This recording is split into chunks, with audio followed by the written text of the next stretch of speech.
So I'm here with Ciera with Lucky Penny Events, and I'm helping her make this video where we're going to talk about what it's like to get married at 10 Peaks and the costs of a wedding there. So we're going to break down a wedding. We're not going to get specific with who it was or what it was, but we are going to get specific with numbers.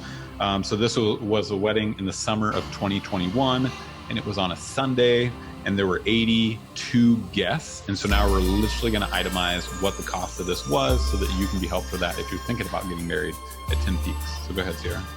So the overall budget for this wedding was $85,694.31. That is what the couple ended up spending at the end of the day. And so we're going to dive into bullet points of what exactly was where these funds went. For their planning fees, they spent $8,500 on their planner, who helped with both the rehearsal as well as wedding day, as well as the following brunch. And you're that planner, right? You said the planner, and I'm like, was it not you? Who was it? So they paid you $8,500 for those services. That is correct. Great. Okay. Yep. What's next? Hair and makeup. So beauty. Okay. For the bride, the bridesmaid, which was one sister, and the mother, the couple spent $845. And don't forget the 20% gratuity that is expected for all hair and makeup services. Was that built into the number you just gave me? It was. Okay, yep. Perfect. Rings. This couple didn't include their rings into this budget, but side note, something that might pop up. Bring the price up more, okay. Yep.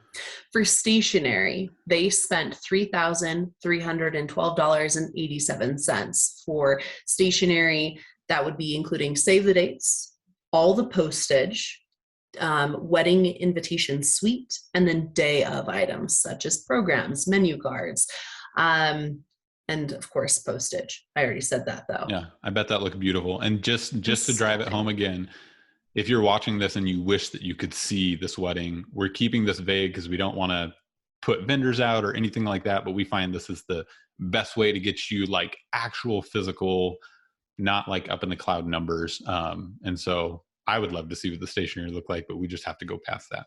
Right. So perfect. So keep going. So stationery is done. All right.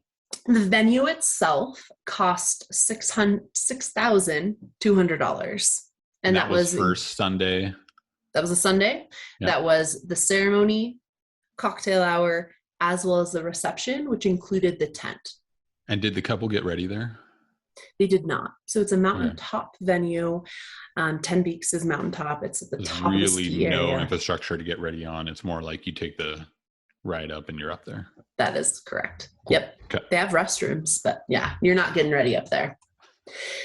The officiant, they had a family friend marry them, so they paid $39 for a Colorado marriage license, as well as 3 certified copies of that marriage license, for a total of $39. Perfect. For photography, they paid a total of $6,900. And actually, side note, I don't know if that included coverage for the Saturday and Monday coverage, or if that was just wedding day. Okay, that makes sense. For cinema, they did have a videographer, and they paid $6,750. For cake, they paid $1,075. Great. For 80 people.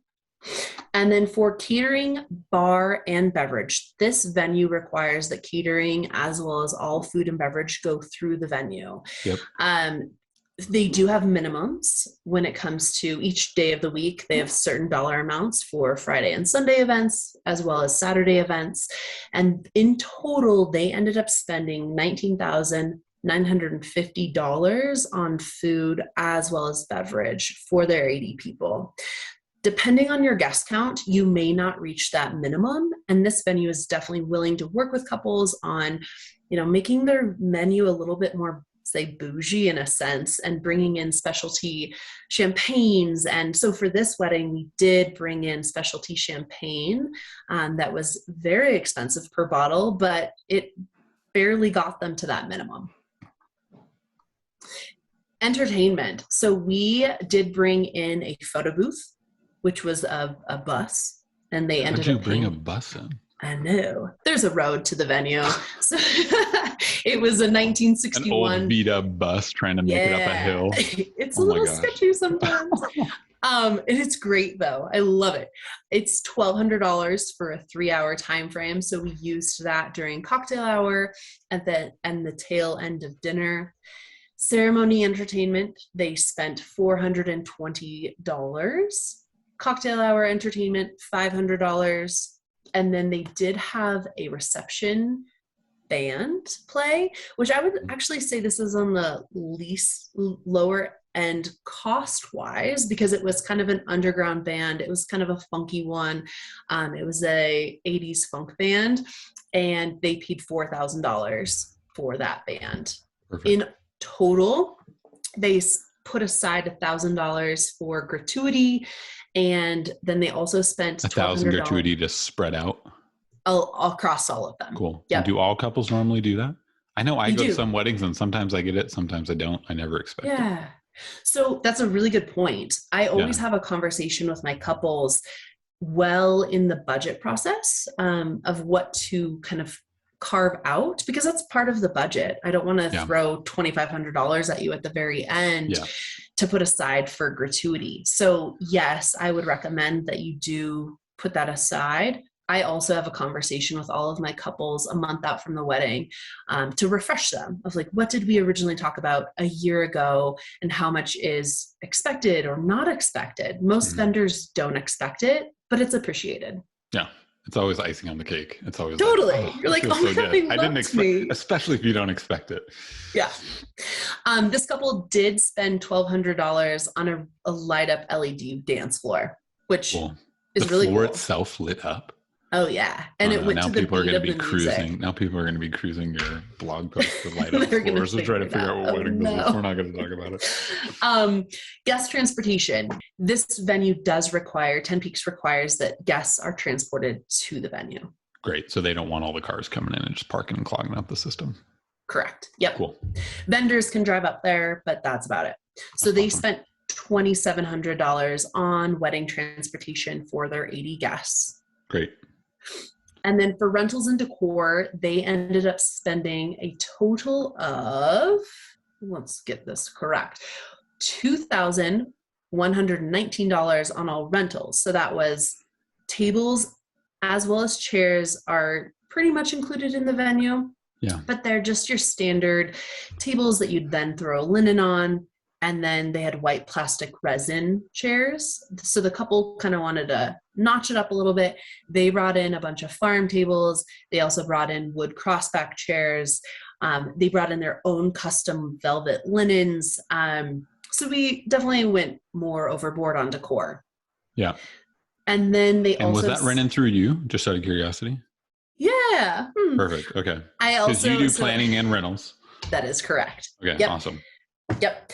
And then the couple also brought in, they purchased their own decor. So we had lanterns brought in across the world, and they spent $2,500 on decor, which is not required by any means at that venue. But we wanted to, again, ratchet it up a little bit.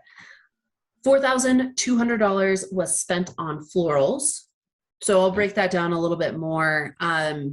Because this was a wedding that was bumped, there wasn't your traditional ceremony. So we did a couple of different things, and there wasn't a huge wedding party. There wasn't a wedding party because the couple was already married.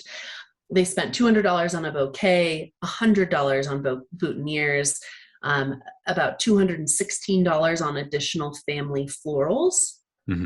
They spent $2,000 on the actual ceremony flowers, and then about $1,500 on the tabletop decor and tented flowers. And then again, $200 for gratuity for the florist. Great. We're getting to the end here. Perfect.